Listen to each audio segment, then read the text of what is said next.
चेन्नई में रहने वाली विजया 30 अप्रैल को राजीव गांधी सरकारी अस्पताल पहुंची। उनका ऑक्सीजन सैचुरेशन लेवल बहुत तेजी से गिर रहा था। 65 साल की विजया के साथ उनकी बेटी सीता देवी मौजूद थी। 12 घंटे के बाद भी विजया को अस्पताल में बेड नहीं मिला। अगले दिन उन्हें एक दूसरे अस्पताल पहुंचाया गया, लेकिन विजया जिंदगी की जंग हार गई। उनकी बेटी को लगा कि अगर मां को समय पर ऑक्सीजन वाला बेड मिल जाता तो उनकी जान बच जाती। यही वो पल था जब सीता देवी ने ठान लिया कि वो ऑक्सीजन के लिए जूझ रहे कोविड मरीजों की हर संभव मदद का प्रयास करेंगी। एक ट्रस्ट के जरिए उन्होंने एक ऑटो का इंतजाम किया, उसमें ऑक्सीजन सिलेंडर और फ्लोमीटर लगाया। इस ऑटो को O2 ऑटो का नाम दिया गया। O2 यानी ऑक्सीजन। 5 मई से ये ऑटो चेन्नई के राजीव गांधी सरकारी अस्पताल के बाहर तैनात कर दिया गया। सुबह 8 बजे से शाम 8 बजे तक सीता के साथ 2 वॉलंटियर्स भी काम करते हैं, कुमार और मोहन राज। सीता बताती हैं कि अब तक करीब 20 मरीज उनकी ऑक्सीजन ऑटो से सहायता ले चुके हैं। इसका खर्च भी सीता ही उठा रही हैं। उनका कहना है कि जब वो अपनी मां को इस अस्पताल में भर्ती कराने आई थी तो चारों ओर लोग ऑक्सीजन के लिए तड़प रहे थे। बड़ी संख्या में लोगों की मौत हो रही थी। ये सब उन्होंने अपनी आंखों से देखा और अब जब तक चेन्नई में कोरोना वायरस मामलों की संख्या नियंत्रित नहीं हो जाती, वे अपनी ऑक्सीजन ऑटो सेवा चालू रखेंगी। ये थी आज की कोविड कथा। अब बढ़ते हैं दिन की बड़ी खबर की ओर। एक ऐसा वीडियो सामने आया है जिसने ये साबित कर दिया है कि एक समाज के तौर पर हम बात तो ह्यूमन राइट्स की करते हैं, मगर हम अभी भी किसी बर्बर काल में जी रहे हैं। एक लड़की के साथ कुछ ऐसा हुआ है जिसके बारे में बोलते हुए भी मुझे ऐसा लग रहा है जैसे दिल बैठ रहा हो। ये शायद उदासी है या गुस्सा है, गुस्से के साथ डर भी है। इस तरह की क्रूरता देखकर गुस्सा आना और डरना स्वाभाविक है। क्या है पूरा मामला बताएंगे आपको, और अभिनेत्री स्वरा भास्कर से मेडिकल हेल्प के नाम पर किस तरह की बदतमीजी की गई, ये भी जानेंगे आज की बड़ी खबर में। नमस्ते, मेरा नाम प्रतीक्षा है और आप देख रहे हैं दी ऑर्डिनरी शो। एक वीडियो वायरल है। ये इतना भयानक है कि हम आपको इसे दिखा नहीं सकते। वीडियो में देश के पूर्वोत्तर से आने वाली एक लड़की के साथ बर्बरता की गई है 4 आदमियों और एक औरत द्वारा। ये सभी अभी कानून की गिरफ्त से दूर हैं। ये भी साफ नहीं है कि ये घटना कहां की है, कब की है, अपराधी कौन है और आखिर उन्होंने इस अपराध को अंजाम क्यों दिया। वीडियो में एक महिला और दूसरे आरोपी पुरुष पहले जबरन पीड़िता के कपड़े उतारते हैं। इस दौरान उसके सिर पर पैर रखकर उसे दबाया जाता है। वो चिल्लाए नहीं तो उसका मुंह भी बंद कर दिया जाता है। उसके बाद पीड़िता के प्राइवेट पार्ट में पहले पैर का अंगूठा और बाद में शराब की बोतल डाल दी जाती है। बोतल को ठोका जाता है। आरोपी इस दौरान वीडियो कॉल के जरिए दूसरों के साथ भी इस पूरी प्रताड़ना को साझा करते रहे। पीड़िता को घटिया से घटिया गाली देते हैं। इन सब के बीच पीड़िता को जब चीखने चिल्लाने का मौका मिलता तो वो चीखती, चिल्ला कर छोड़ देने और वीडियो ना बनाने की अपील करती, लेकिन उसकी चीख बैकग्राउंड में बज रहे गाने के कारण दब कर रह जाती। वीडियो वायरल होने के बाद ये सामने आया कि पीड़िता पूर्वोत्तर की है। हालांकि ये साफ नहीं हुआ कि पूर्वोत्तर के किस राज्य की। कुछ लोगों ने इस मामले को जोधपुर सुसाइड केस से जोड़ा, जहां पर 23 मई को एक 25 साल की लड़की ने सुसाइड कर लिया था। लड़की मूल रूप से नागालैंड की थी। हालांकि इन आशंकाओं को केंद्रीय गृह राज्य मंत्री किरण रिजिजू ने खारिज कर दिया। एक ट्वीट करते हुए उन्होंने जानकारी दी कि नॉर्थ ईस्ट की लड़की का वायरल वीडियो, जिसमें उसके साथ 4 आदमियों और एक महिला द्वारा बर्बरता की गई है, उसका रेप किया गया है। जोधपुर सुसाइड केस का वो वीडियो नहीं है। मैंने जोधपुर के पुलिस कमिश्नर से विस्तार से बात की है।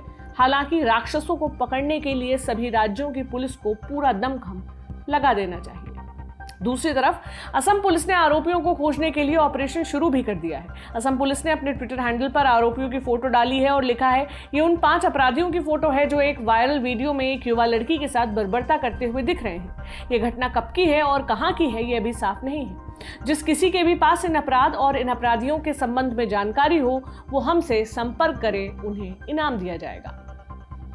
असम पुलिस की तरफ से यह भी कहा गया कि हो सकता है ये पूरा घटनाक्रम असम का ना हो, लेकिन हम अपनी तरफ से अपराधियों को खोजने का प्रयास कर रहे हैं। इस जघन्य अपराध के अपराधियों को न्याय की चौखट पर लाने के लिए हम सबको मिलकर प्रयास करना होगा। इस पूरे मामले का वीडियो बहुत तेजी से वायरल हुआ है। लोग पीड़िता के लिए न्याय की मांग कर रहे हैं। सोशल मीडिया पर इसके लिए हैशटैग के तहत मुहिम भी चलाई जा रही है। कोई आरोपियों को देखते ही गोली मारने की मांग कर रहा है तो कोई फांसी की सजा देने को कह रहा है। इन सबके बीच लोगों के लिए सबसे स्तब्ध करने वाला तथ्य ये है कि आखिर एक महिला इस तरह के जघन्य अपराध में कैसे शामिल हो सकती है। इस सवाल का जवाब तो तभी सामने आएगा जब आरोपी पुलिस की गिरफ्त में हो। फिलहाल इस मामले में कोई और अपडेट हमारे पास नहीं है। नई जानकारी सामने आने पर हम आपको अपडेट जरूर करेंगे। आपसे ये भी रिक्वेस्ट है कि अगर आपको इस बारे में कोई भी जानकारी हो, जिन आरोपियों की तस्वीर चल रही है उनकी कोई भी जानकारी हो, तो आप पुलिस को जरूर सूचित करें या आप हमें भी बताएं। जिस तरह से आपने हमें ये वीडियो भेजा हमारे ईमेल पर और हमें इस घटना की जानकारी दी थी, ठीक उसी तरह। अब बढ़ते हैं दिन की दूसरी बड़ी खबर की ओर। हम सब इस बात के गवाह रहे हैं कि जब से कोरोना वायरस की दूसरी लहर ने देश में तबाही मचानी शुरू की, सोशल मीडिया एक दूसरे की मदद का एक बड़ा प्लेटफॉर्म बन गया। अनगिनत लोगों ने ऑक्सीजन, दवाइयों, प्लाज्मा और हॉस्पिटल बेड से जुड़ी जानकारियां साझा की। जिनको इनकी जरूरत थी उनके मैसेज को आगे बढ़ाया गया, जिनको इनकी उपलब्धता की जानकारी थी उनके संदेश जरूरतमंदों तक पहुंचाए गए। ये सब करते हुए हम सब अपने इंसान होने का फर्ज निभा रहे थे। लोगों के मैसेज मात्र ये सोचकर आगे बढ़ा रहे थे कि शायद कहीं से कोई मदद मिल जाए और किसी का कोई अपना बच जाए। अब जबकि संक्रमण के मामलों में कमी आई है, तब भी ये सिलसिला जारी है। सोशल मीडिया के जरिए लोग अब भी एक दूसरे को मदद पहुंचा रहे हैं, लेकिन कुछ लोगों ने इसका इस्तेमाल भी अपना एजेंडा साधने के लिए शुरू कर दिया है। इसी का शिकार हुई हैं अभिनेत्री स्वरा भास्कर। दरअसल हुआ ये कि ट्विटर पर सनी नाम के एक यूजर ने इमरजेंसी मैसेज ट्वीट किया, जिसमें सुरेश चौहान नाम के कथित मरीज के लिए दवा मांगी गई। ये भी बताया कि कथित मरीज थाने सिविल अस्पताल में भर्ती है। उसका कथित नंबर भी डाला गया। जो दवाई मांगी गई उसका नाम बताया सिल्डेनाफिल। इसको कॉमन तौर पर वायाग्रा के नाम से जाना जाता है। जी, वही वायाग्रा जिसका नाम सुनकर लोग अक्सर हंस देते हैं। वही वायाग्रा जिसके लिए कहा जाता है कि ये यौन उत्तेजना बढ़ाती है। तो इस ट्वीट में सनी नाम के यूजर ने सिल्डेनाफिल की 100 mg की एक डोज मांगी। बाकायदा स्वरा भास्कर से आग्रह किया कि वो इस ट्वीट को रिट्वीट कर दे। कोरोना काल में हमने बहुत सी कठिन दवाइयों के नाम सुने हैं, मसलन hydroxy chloroquine, remdesivir, FabiFlu, dexamethasone इत्यादि। ऐसे में शायद स्वरा को सिल्डेनाफिल का नाम सुनकर लगा हो कि ये दवाई भी कोई कोरोना के मरीजों के लिए आई नई दवाई है। स्वरा भास्कर कोई मेडिकल एक्सपर्ट तो है नहीं। भलाई की भावना से उन्होंने ट्वीट को रीट्वीट किया। उनकी जगह शायद मैं भी होती तो मैं भी यही करती। इस रीट्वीट के बाद उसी सनी नाम के यूजर ने उन्हें ट्रोल करने की कोशिश की।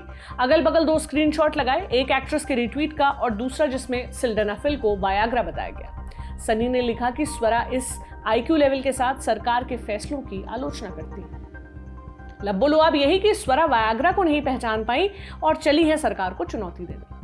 हालांकि ट्रोल करने की मंशा रखने वाला खुद कितना अतार्किक है, उसे इस बात का जरा भी अंदाजा नहीं है। वो व्यक्ति ये आशा रखता है कि एक एक्ट्रेस जिसका मेडिकल फील्ड्स में कोई स्पेशलाइजेशन नहीं है, वो किसी दवाई के फॉर्मूले वाले नाम से उसकी पहचान कर ले।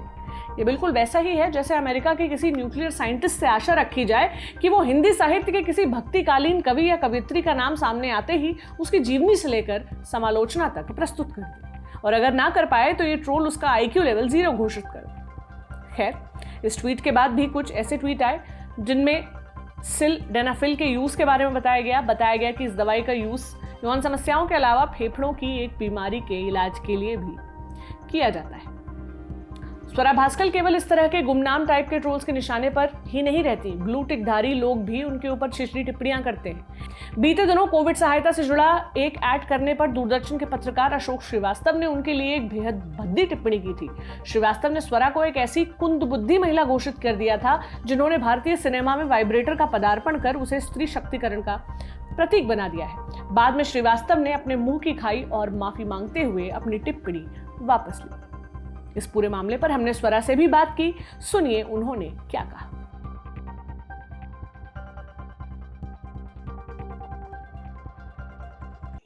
मतलब मैंने ऑनेस्टली ऐसे सोचा नहीं है कि ओ अब मैं ऐसा नहीं करूंगी या ऐसा कुछ, लेकिन आई थिंक डेफिनेटली नॉर्मली क्या होता है कि जब हम कोई एसओएस रीट्वीट करते हैं, अव्वल तो आई थिंक ये सबसे पहले ये समझना चाहिए कि ये दौर कोई मामूली दौर नहीं है। ये एक महामारी का दौर है और पूरा देश इससे गुजर रहा है। तो ऐसा नहीं है कि ये सिर्फ मेरे घर में हो रहा है, सिर्फ आपके घर में हो रहा है, या सिर्फ उस बंदे के घर में हो रहा है, चाहे वो बंदा जो भी हो।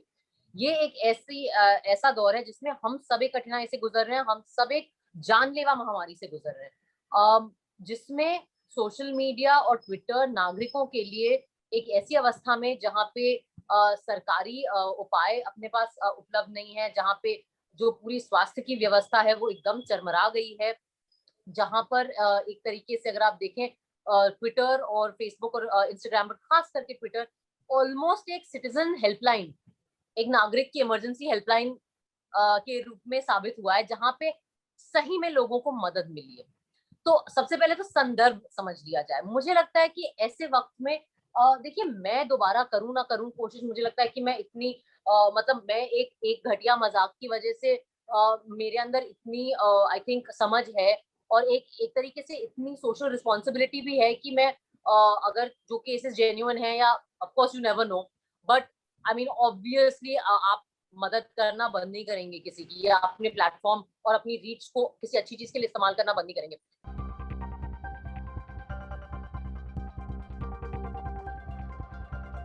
ट्रोलिंग जो है, वो जो शख्स विक्टिम है, इस केस में मैं, या जो पीड़िता है, वो एक्चुअली उनके चरित्र के बारे में आपको कुछ नहीं बताता है वो, लेकिन वो लोग जो कर रहे हैं उनके चरित्र के बारे में बहुत ज्यादा बता देता है।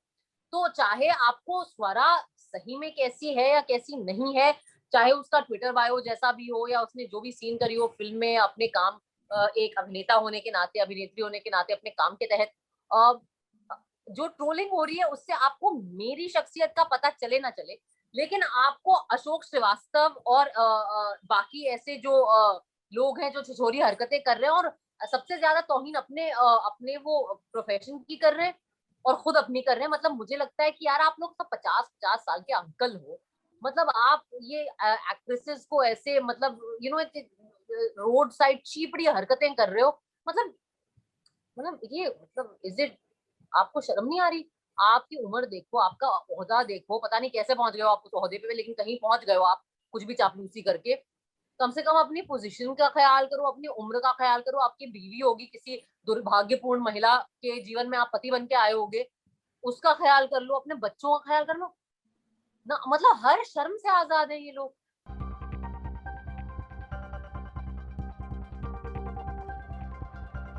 आई मीन मैंने करा है, मैंने एक्चुअली एक एफआईआर लॉन्च किया था 2 लड़कों के खिलाफ, और वो एक्चुअली बड़ा लंबा प्रोसेस पड़ जाता है। तो मैं जरूर ये कहूंगी कि आप लोग जो रात में बोर हो रहे हैं घर पे और कुछ है नहीं, डेटा फ्री मिला हुआ है आपको फोन पे, उस चक्कर में आप जो बकवासें कर देते हैं, वो आपको सही में बहुत भारी पड़ सकता है। क्योंकि किसी दिन मेरे जैसे किसी इंसान का दिमाग सनक जाएगा, और हम अगर सोच लें कि भैया अब इन दोनों लड़कों की तो मतलब अब तो आ जा तुम, मतलब आ जाओ तुम, और तुम्हें हम सबक सिखाएंगे, और मैं ये बता दूं कि आप कभी हमसे मिल नहीं पाओगे, तो आपको ये सुख भी नहीं मिलेगा कि ओ मैं स्वरा को मुंह पे गाली दे दूं। नहीं, ये नहीं होगा।